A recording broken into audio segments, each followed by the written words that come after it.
এতিয়া চাওক কপিলিৰ পৰা পানী সোমাই গৈছে।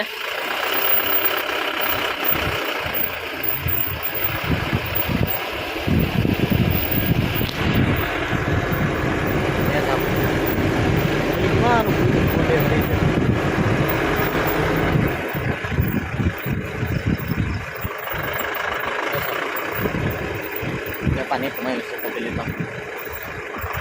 ইমান ডাঙৰ ভয়ংকৰ বানপানী হৈছে।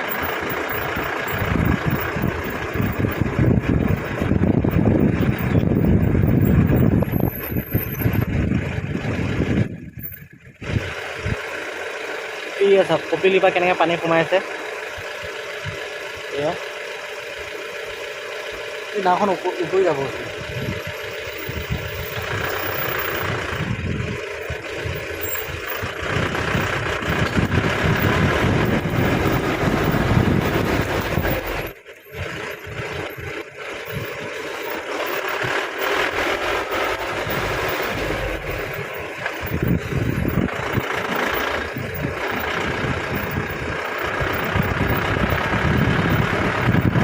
পানী সোমাইছে আৰু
বানপানী হ'লে কেনেকৈ হ'ব বাৰু।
এয়া চাওক কপিলিৰ পৰা পানী সোমাই আছে।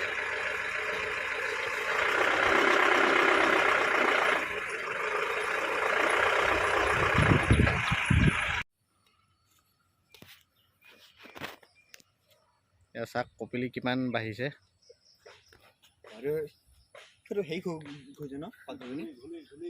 সেইটোতো মানুহ পৰিলেতো নাবাচিবই।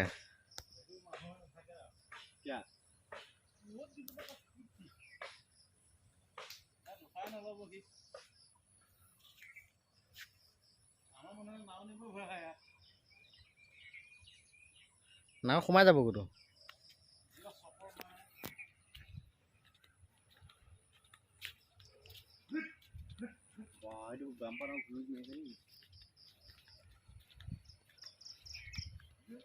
পানী বাঢ়িহে আছে গম পাইছ। কিবা আছে নেকি সেইকাৰণে ঢৌ মাৰি আছে বুজিছে পানীটো। গছ আছে নেকি কিবা এই ৰকমত ঠেকা লাগি পেলাই এইখিনি ঘূৰিব লাগে গম না। এই গছখিনি তাত ঠেকাটো খাই পেলাই এইখিনি এনে ঘূৰি পানী পোৱা লেতেৰা। তো অনলি চাই থাকে এই কচু পাতখনে চা কচু পাতখনত পানী সোমাই যদি অলপ অলপকৈ এই কচু পাতখনৰে প্ৰমাণ চা